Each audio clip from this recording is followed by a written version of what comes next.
Hello and welcome back to the Firebreak. I'm Steve Wolf. The Firebreak is sponsored by Team Wildfire, developing innovative ways to get ahead of this wildfire issue. Who knows? Wish us luck. Anyway, wildfires, obviously dangerous. Fires in general, dangerous.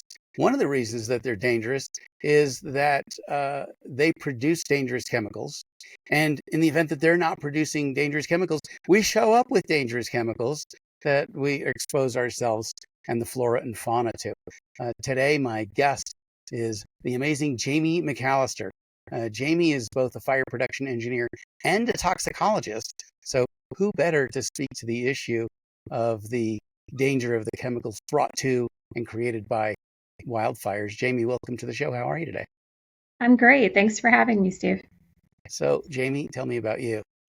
What's going on in Tox world? How did you get into toxicology? Yeah, there's a lot going on in the toxicology world, particularly in the world that we work in, which is focused on combustion toxicity. And I got into the toxicology world in connection with my degree in fire protection engineering. So I worked very early on in my career as a fire protection engineer. I worked as an investigator, and I did primarily fire-related injury and death cases.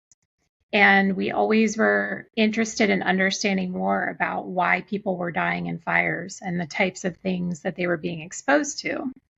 So I realized that there was this really strong synergy and connection with toxicology. And I wanted to really expand my knowledge and understanding of what happens when materials burn and what types of chemicals are produced, but then also how does that impact people and how does that impact the environment? So that's the connection, and that's how I got into this toxicology business.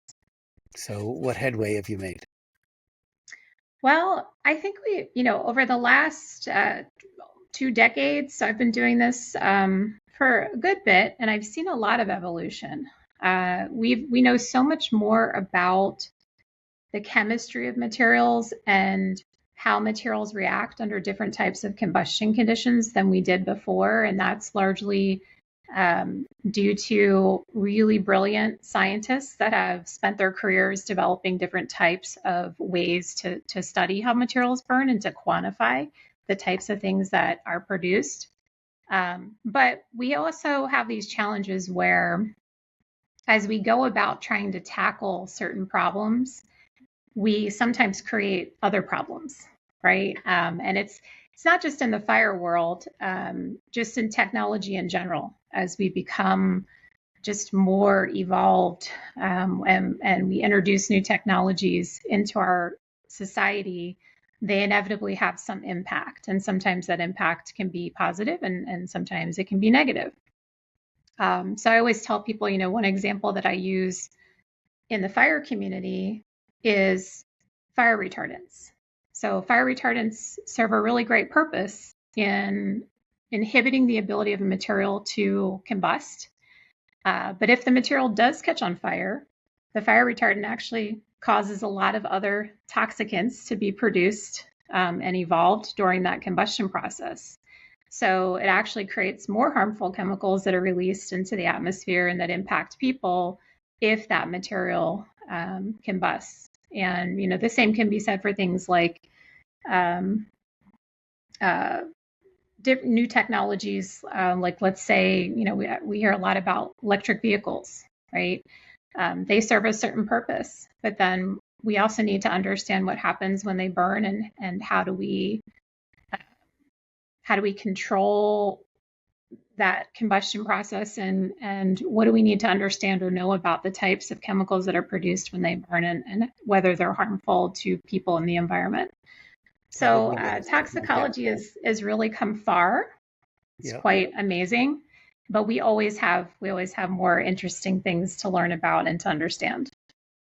Tell me about the chemicals that we bring to fires and the dangers that they present.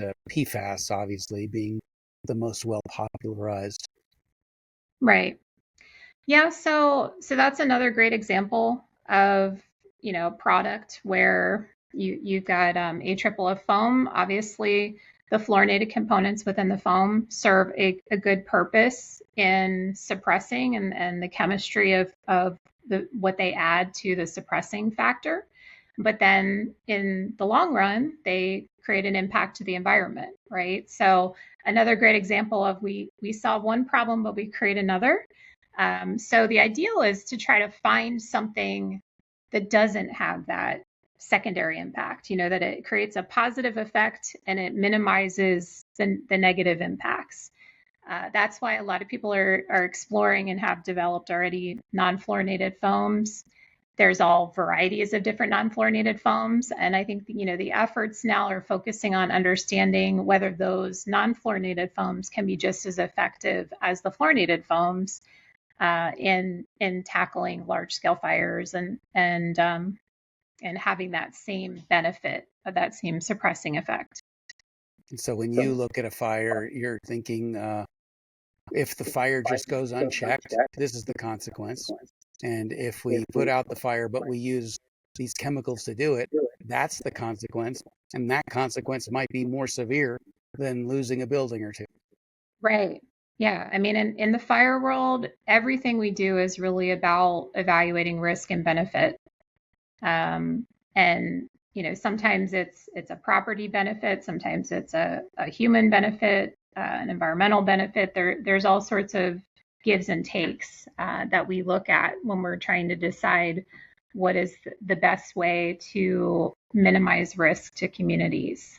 And as you pointed out, sometimes the things that we do, in the immediate to minimize risk can have more long-term impacts. And I think that's where we have to look at what is the benefit of that immediate. If it's human life, obviously, it's a huge benefit, right? Sure. If it's property, then maybe that's not quite as much of a priority. So when we spray something on a fire, it doesn't just disappear, right? It goes through the fire, it lands on the ground, it runs off into the drainage, and then joins our water supply, which, according to my understanding, hasn't changed in the last billion years. We have the same water we've always had, only we're continuing to pollute it more. So if we do that often enough, we're going to run out of safe water. Right. And I think also, there's other research efforts that are going on now, particularly focused on wildland, but really applicable to any large-scale fire event, where we want to understand more, not just about how the things we might use to extinguish the fire impact people in the environment, but how the fire itself does, meaning not the flame part, but the chemicals that the fire is releasing and what's in the smoke, and when that deposits on surfaces or in waterways, how does that, if we keep seeing these repetitive events occurring, how does this really impact us in the long run?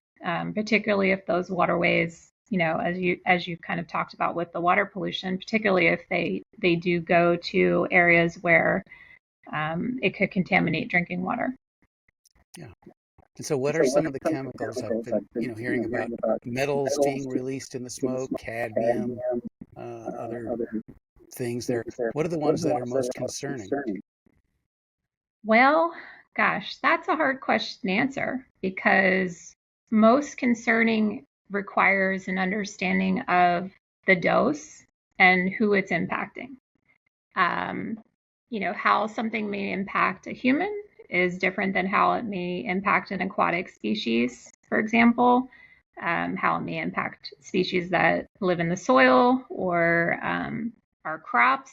So there's a lot of different potential effects that these chemicals can have, and really understanding and knowing what that effect is knowing how much do we expect to be produced. I always say the dose is what makes the difference. And as toxicologists, that's kind of the first thing we learn in school, is you've got to know what the concentration is and how long the exposure is to know whether it's going to have a meaningful impact.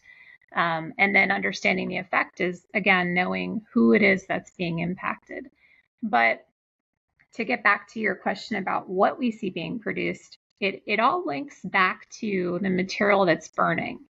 So the easiest way to think about it is, without getting too far into the science. A lot of people are probably familiar with something called conservation of mass. We all probably learned it when we were in even our science and chemistry classes in high school. And the idea is that whatever is combusting, the chemistry of that material that's combusting, whatever the composition is, whether it has a heavy metal component or it's carbon and hydrogen primarily, is what we're going to see being produced as a product of that combustion process, right? So whatever's in the All the reactant atoms side, have to be accounted for, right? even if they We can't rearrange themselves into new compounds.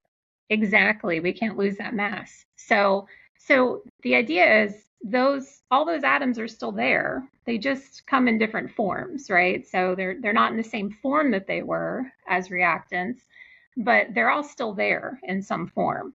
So understanding what's going to be produced during combustion is understanding what is the chemical composition of the material that's burning. So, if it has a halogenated compound, we're going to see that in what's being produced during combustion. If it has a metallic component or a metal component, we're going to see that. I see. So depending on the nature of the fire, we might see some of the reactants recombining into new chemicals, and we might see some of the present chemicals that aren't reactants simply vaporized and brought to a point where they can be inhaled, where they were not being inhaled while they were still in the tree or the soil or the building. Exactly. Got it. Okay. Well, given that most wildland firefighters are, healthy, 20 somethings that are impervious in their minds to all forms of toxins and other things, I think we have a challenge of getting people to understand, hey, the stuff that you're breathing now, you're going to pay for it in the next 10, 20, 30 years in your health. And I guess that's a hard concept to imbue into people who don't have a sense of future and consequence. Yeah. So how do we go, how do we educate people to say, like, that thing you're picking up today, you're going to feel that in your knees when you're 40 or 50. Sure. Right? Or that thing you're breathing today, that's going to show up in a mass in an X-ray when you have kids. Yes. It's not going to be happy. Yeah. Well, Steve, I'll tell you, I got into this business because of the fire service. I joined the fire service when I was in high school, and that's what led me to get into fire protection engineering. So at one point in my life, I was one of those firefighters who didn't think things were ever going to hurt me, and I was carefree and risk high. I would call it risk tolerant. Now, post children, I'm very much risk adverse. And being a toxicologist, and now that understanding things that I didn't understand clearly when I was actively involved in the fire service, I look back on things that I was exposed to, and I definitely hope that it doesn't come to find me later on in life. One of the things that we do actively at FireTox and with Hollywood Fire Research, who is now our partner, is we're actively involved in this occupational exposure component because it is important to me.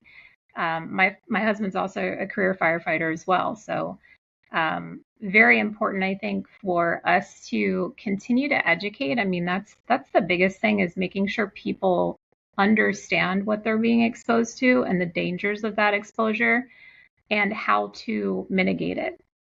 And we are making really great progress with standards development in teaching people the things that they can do to mitigate the risk and how to decontaminate their gear and providing them with the tools to do so.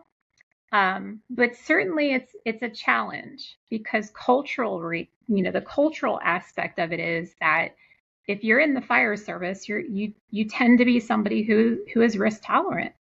And part of that risk tolerance means that you put yourself out there and you don't necessarily think about or care about the potential consequences of what you're doing. somewhat necessary in some aspects if we want people to run into burning buildings, right? Or jump out of airplanes into a wildfire. But when it comes to long-term health, we really have to cultivate this risk-adverse behavior. So what we've been working on is kind of educating the fire service to understand that it's okay to be both. You know, you can be risk tolerant during an activity at a scene, and then after you can transition to that risk adverse because you want to protect yourself, you want to stay healthy, you want to make sure you continue to go home and see your family and continue to be able to do your job, which is also important. So Yeah, no doubt. No doubt. So one of the ways I suppose, reduce dose is through PPE. yes. Presumably, whatever PPE has been absorbed into the garments, we don't bring those into the fire station, and we don't bring those into our home. We have a controlled way of washing them where the effluence is separated. So with regard to the PPE side, though, in wildland fire, when people are performing activities that are consuming 5,000 or 6,000 calories an hour, and they're breathing very heavily and working really hard and sweating, and it's hot and horrible, PPE is the last thing you want to put on, right? Right. So a lot of wildland firefighters, don't wear a mask, don't filter the air they're breathing. Do you feel like there's room for some technology to step in here and create a more palatable PPE? Yeah, for sure. I mean, I think that respiratory protection is hugely important if you're going to be in an area where you're breathing in smoke, both from a short-term and a long-term standpoint. Now, does it have to be the same scale of respiratory protection that we provide for firefighters that are in structural firefighting? Not necessarily. There's different, levels and variations of respiratory protection that the fire service has available to them now for different types of purposes. But there might be some tweaks that can be made on what's available to make it more palatable for wildland firefighting. And then, the other part of this, a big part of what we teach to all firefighters is that the decontamination process is not just about the gear, but it's also about your body. So wiping off any of the contaminants that may be on your skin. And then in structural firefighting, we always say shower within an hour. Obviously, wildland firefighting, that may not be possible, right? Because it's just not the same type of of setup. You may be out there for far more than an hour. If they have any extra water, they're probably going to put it on the fire. Right, right. So absolutely, I think that there is more that needs to be done in wildland.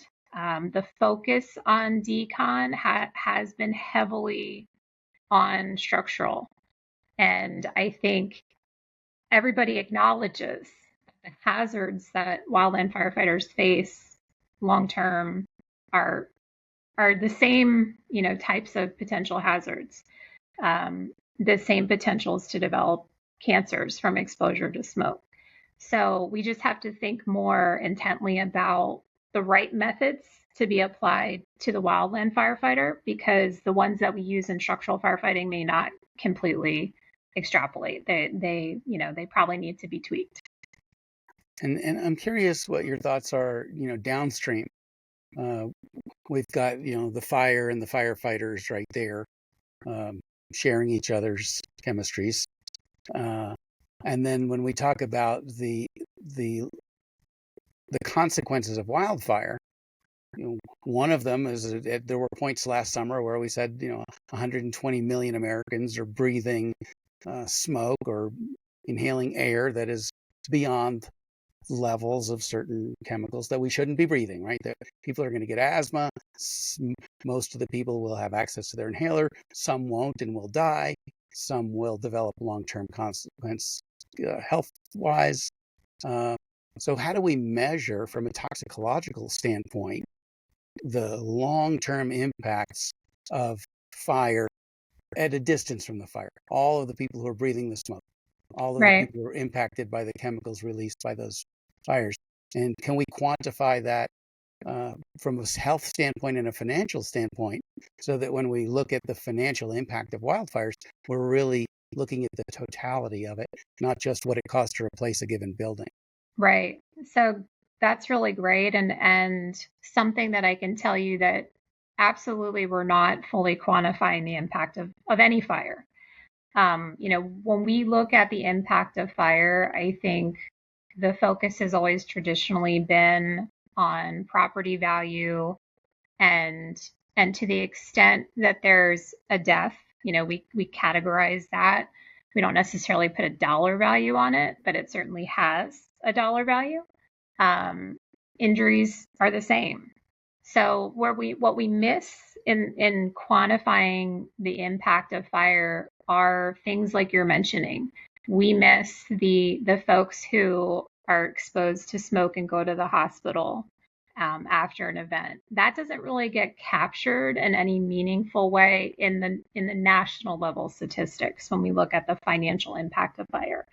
Um, but what I would say about wildland and even large scale fire events is the majority of the research shows that probably the biggest thing that impacts us during these events, if we're in communities that are surrounding wildfires and we're being exposed to the smoke, is the particulate matter. That is kind of the least most, I should say, most measured, right? It's something we can more easily quantify, so it is something that has been more heavily documented in the literature, and we do see upticks in visits to the ER during wildland events for respiratory issues and for breathing problems. So the particulate matter part is something that does have an impact on communities. It is something that we do have ways to, like I said, easily measure. So it is something that typically gets quantified to some extent during an event. And then that's why we see, these decisions that are made to either shelter in place or maybe evacuate a community, depending on what's happening with that air quality. But, to kind of loop back to the beginning part of what I was discussing is, yeah, I think that, fire is the other part that we miss in fire that's not captured anywhere from an impact standpoint is the psychological impact. We've been seeing more publications in the literature that are talking about the psychological impact of wildfires in particular.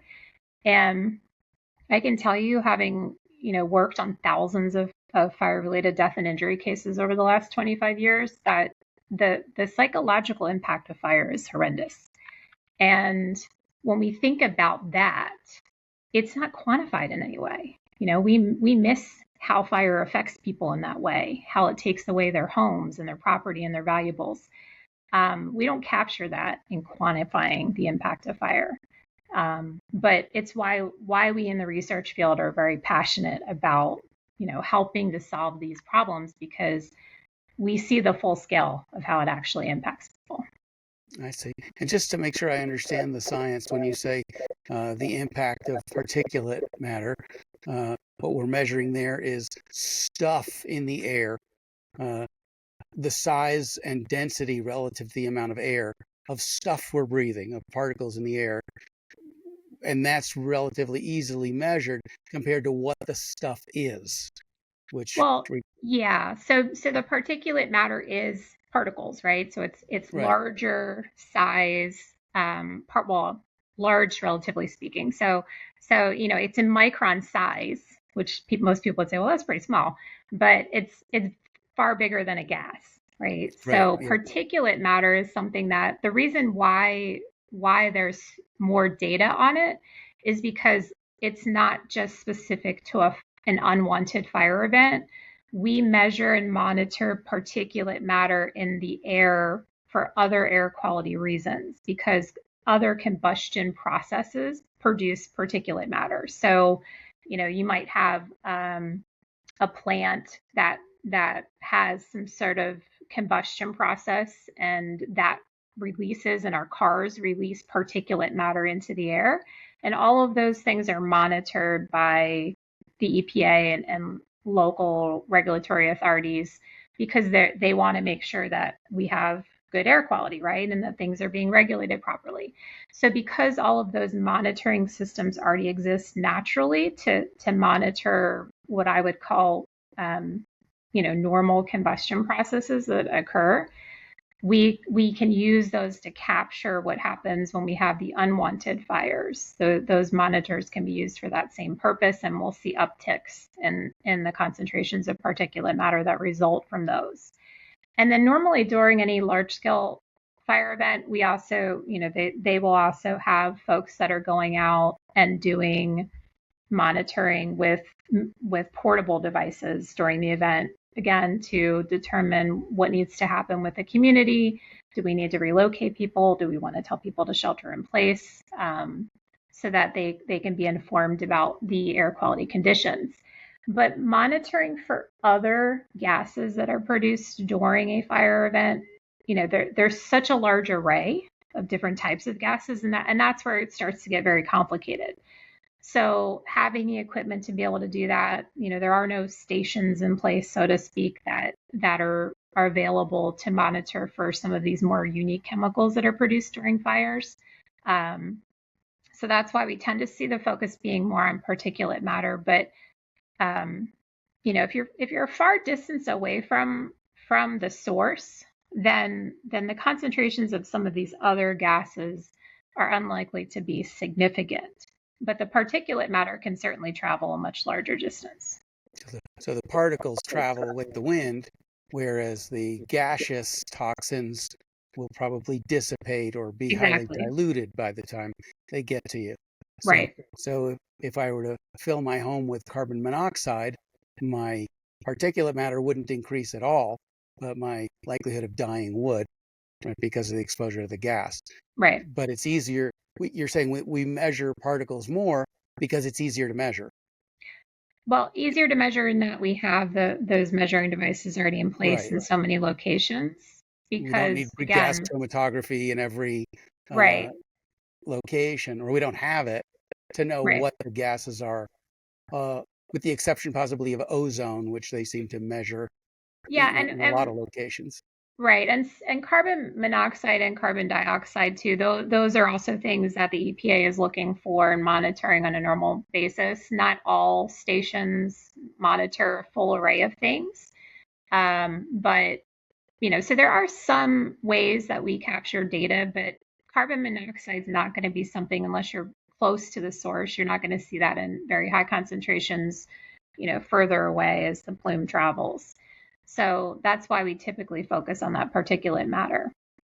I see. So this brings up one of those other expressions you probably throw around, which would be like, the solution to pollution is dilution. Right?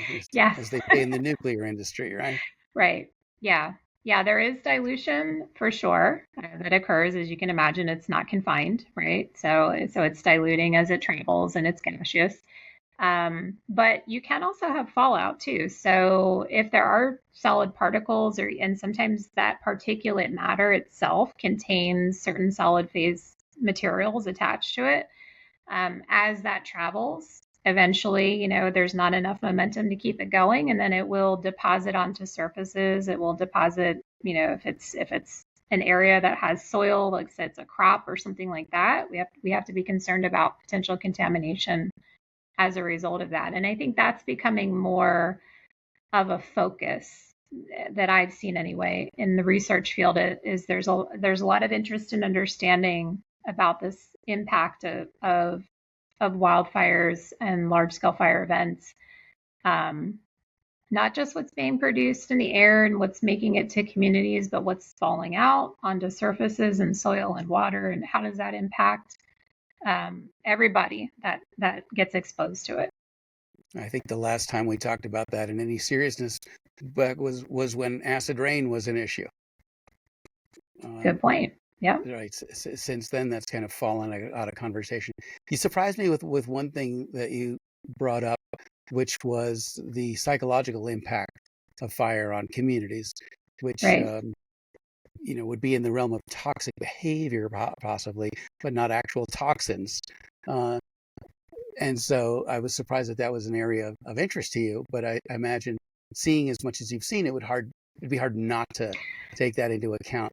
And do you think that the psychological impact of the devastation of fires is similar to that of other large-scale natural disasters, or does it have its own flavor? Well, just as a disclaimer, I'm not a psychologist, so I don't know that I can answer that last question very effectively. Nor do you But play one the on TV, reason right? the reason I know about this is because when we did our research project for the Society of Fire Protection Engineers, where we looked at the impact of large scale fires, this was something that actually we saw that came up a lot in the literature, and we felt compelled to mention it because it wasn't something that we necessarily sought out to understand, but we just kept seeing, more and more publications about the psychological impact of fire. And I do work in the human behavior realm, not as a psychologist, but understanding in general, how people respond and react to fires.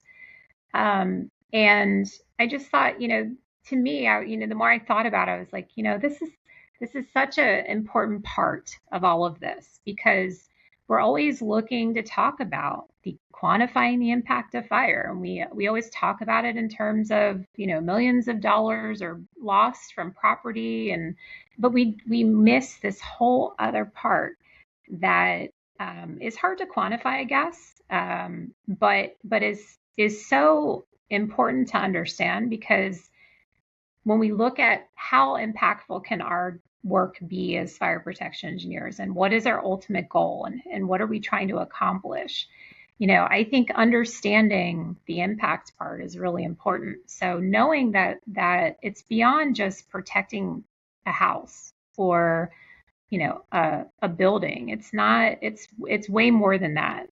Being able to come up with ways to minimize risk from fire, it has a much larger and broader impact on society than just preserving someone's house.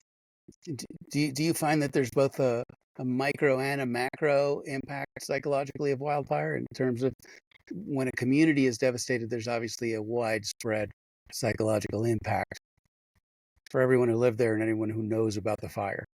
But what about at the individual level when firefighters are exposed to toxins? What's the psychological impact on them? Sure. Yeah, I mean, I think the answer is yes. It has an impact on both, right? So the impact psychologically is on the people experiencing the event, but there's a whole other impact that occurs to the fire service members, but also, as you mentioned, the potential for them to experience long-term health effects from their occupation, and then how that impacts them and their families. So, yeah, I mean, it's fire is devastating and it impacts so many different people, and I'm blessed to be in a profession where we can, work every day to try to do something about this. And that's why I got into this business and why I'm going to continue to work really hard doing what I do. Super, super important work that you're doing. Uh, so at a practical level, are there things that you know now that firefighters should know but don't know? Wow, that's a great question. Well, I'm sure there's things that I know that not all firefighters know, it varies from department to department. Honestly, the level of education that is given to fire service members when it comes to their safety and their health, how the department approaches the safety and health issue, the cultural position that they take on it. Um, I'm sure there's little bits and pieces of things maybe that I know and that others, you know, could benefit from, and I try to continue to make sure that we get that information out to people. But when it comes to what somebody in the fire service knows and how educated they are about a particular issue, I think it really is very dependent on the department's position. I think there are still some departments that are very anti safety culture because they see it as kind of a threat to um, kind of their historical way of doing things. And and then there are other departments that are much more advanced and are much more engaged and interested in figuring out how they can implement these techniques and encourage their members to protect themselves and to do their job well, but to do it safe. So we have several risk factors, right? One are the physical risks. One is our knowledge of those risks, and then most importantly, our willingness to accept those risks and work around them, rather than reject the science because it's inconvenient and it would require cultural change or Right. systemic overthoughts. So we have the pieces that people don't know, and then the flip side of that question would be, what do firefighters know about toxicology exposure that isn't true?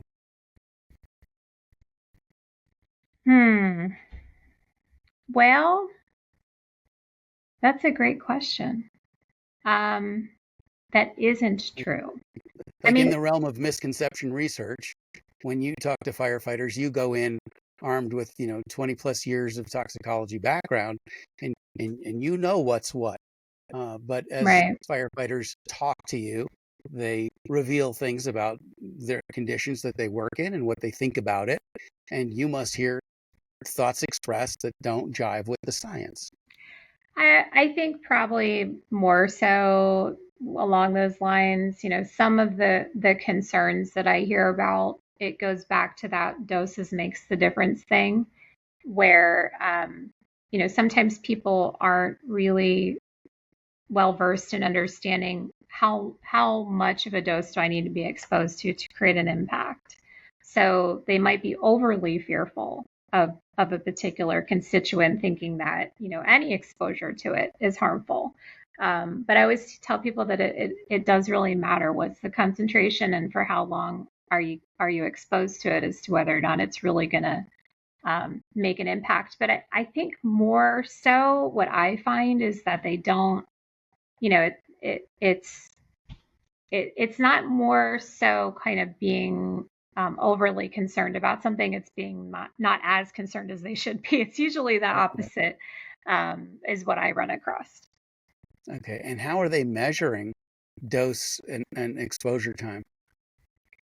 Yeah. So they're not really during the fire event itself. So what is happening now and what is being promoted in the standards is that after the fire event is over, that before any type of, and this is really more so on the structural side, before any type of respiratory protection can be removed, we have to quantify what's floating around in the air to make sure that, the perception before was always, once we put the flames out, we're good to go. We can take this stuff off, and there's still smoke everywhere, and we're still breathing all this stuff in.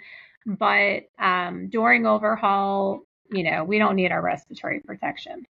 And that was kind of the old way of doing it. That's how I did it. And for sure was exposed to all sorts of things. I'm sure I was. Um, but now what we do is we want to know, we want to quantify what's floating around in the air. So there is some limitations though with regards to, as we talked about before, what can we effectively measure with a handheld device, and what kinds of things should we be looking for?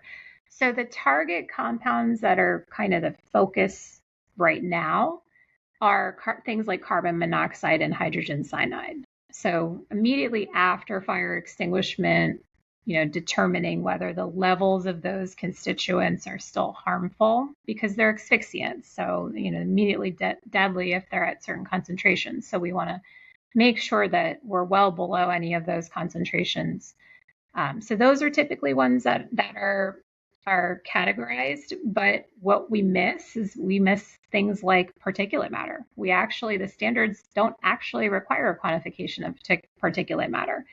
Um, but they do encourage the use of respiratory protection for currently it says an hour and a half after fire extinguishment that to use not necessarily an SCBA, but to use something like a P100, filtered mask that will protect from those particulates. So we don't necessarily quantify it because being able to quantify all of these things in a fire after a fire would take so many different types of devices, right? And Sure.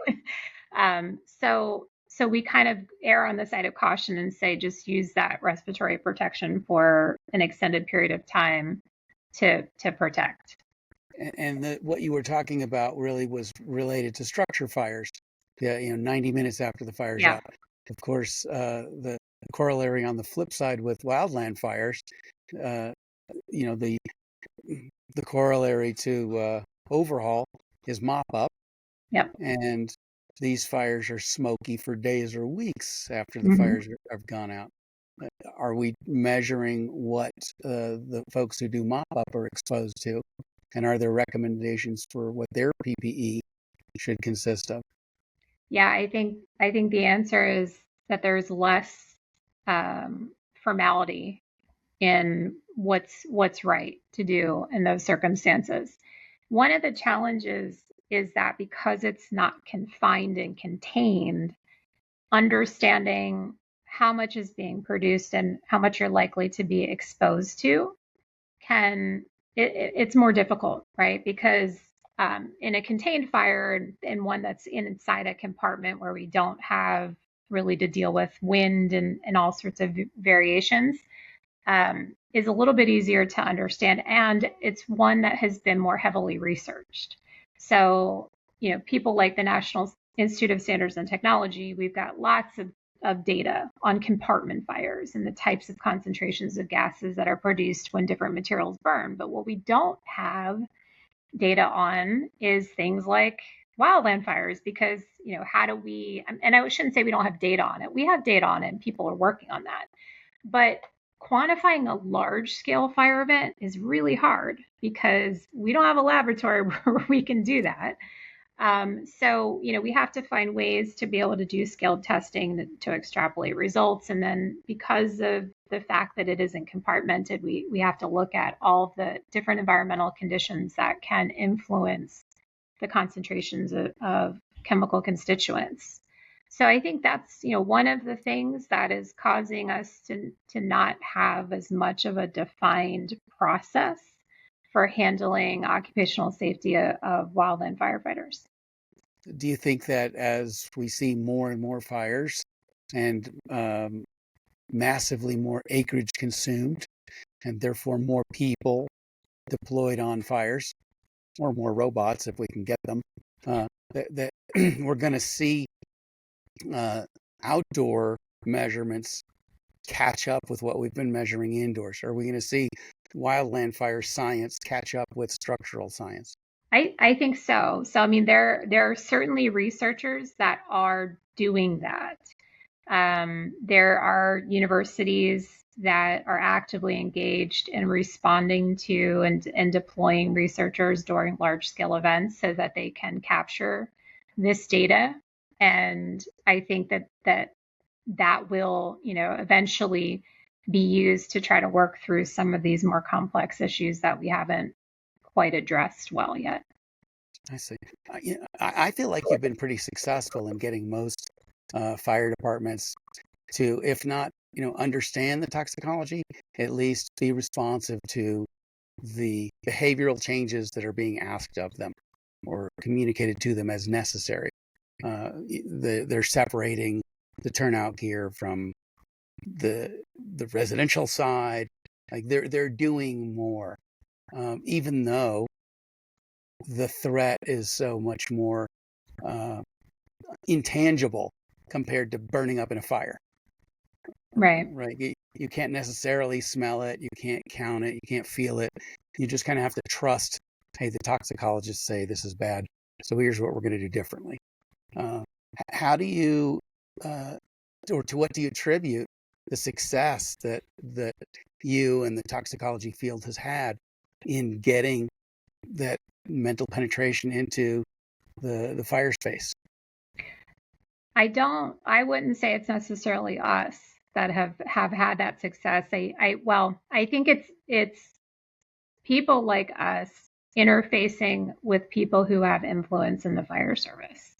Ultimately, what we've learned in doing surveys of different fire service members and trying to understand why they chose to kind of change their behavioral traits is that somebody that they thought was valuable, that they, whose opinion they trusted and looked up to, told them to do it.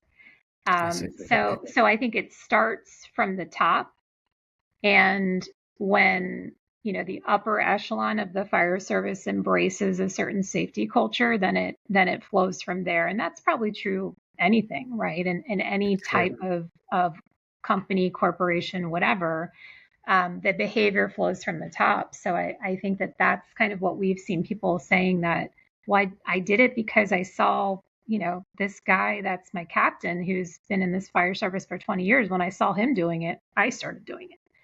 Okay. And as we bring in new firefighters as well, I think it will probably not be as much of a cultural shock to them, because it will be part of what they learn to do from the time they come in to the academy. And that was something else that came out of this study that we did with University of Maryland, or that I did with under University of Maryland, was that this idea that we should be integrating these behavioral safety traits into what's being taught within the fire academies, so that when people are coming into this world, they're learning how to do decon, how to protect themselves, what kind of safety equipment they need to be wearing, and what the impact will be if they don't do those things. So if you're able to incorporate that knowledge and those habits early in academy, at the very beginning of a fire career, then you don't have to come up against well, that's not how we did it when I was in school. Right. Right. Yep. So, okay. Learning it right is easier than changing, Then wanting to course do. correcting for sure. Yes. Yeah, absolutely. So, given that the fire space and the toxicology space are vast, and I'm sure there's hundreds of different avenues that you could go down in your studies, but you have finite amount of time to give to these studies, and probably, like most people, focus on the area that's of greatest curiosity and interest to you. Where do you see yourself going with this going forward? Like, what's most fascinating to you? What keeps you up at night? What do you think is the most fruitful or beneficial thing that you can do with your career? Yeah, I think, continuing to charge on and understanding more about these issues of large scale fire events, and also new technologies. One of the things that is kind of I guess you could call it a hot topic in fire protection engineering right now is battery energy storage systems. And how some of these new technologies, when they do catch on fire, how do they impact the environment? How do they impact people? What kinds of chemicals do they produce? So understanding, we're doing a lot in that space, trying to understand what is produced when certain types of systems combust, and do we have to, is there a concern? Do we need to be concerned, both for the fire service and for surrounding communities that might be located around these sites?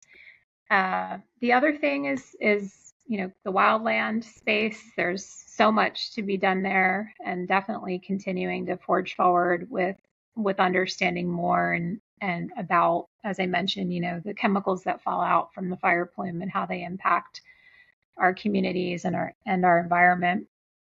And the other little niche area that we work in, because this is just so cool, because toxicology has such a far reach, is we do quite a lot with fire-related deaths and injuries and the impacts of drugs and alcohol on the ability of people to awaken to a fire event, to respond properly. So human behavior plays such a critical role in survivability, whether it's a wildland event or a structural event. So understanding what's causing people to not respond properly or preventing them from making the right decisions is really important. So we do study, as I mentioned, the drugs and alcohol part, because the research shows that it has a significant impact on an ability of somebody to awaken to a smoke alarm and to properly respond to an emergency event. That is a fascinating area that I hadn't considered, but makes all the sense in the world. Wow. Fascinating. Jamie, thank you so much for joining me on the show today. Of course. I love talking about fire. Yeah, absolutely. So I hope you'll join me again. And there's a lot more to uncover in the tox field. And I think it's such an important area to bring to the attention of the fire community. And I think you've been doing a great job with that so far. And I imagine that you have a lot more to share. So I look forward to going deeper into that with you on another episode. Thank you so much. Absolutely. Our guest today, Jamie McAllister, fire engineer and toxicologist, sharing information about what's coming out of that fire and what you can do to protect yourself from it. Jamie, thanks again. Folks, you've been listening to The Firebreak. I'm Steve Wolf. The Firebreak is sponsored by Team Wildfire. Catch us on the web. Any place you get your podcasts. That's what they say these days now, right? Wherever you get your podcasts. So wherever you get your podcasts, I hope you're listening and enjoying. If you've got questions, comments, or suggestions for the show, please hit me up with that. We'll see you at the next one. Take care.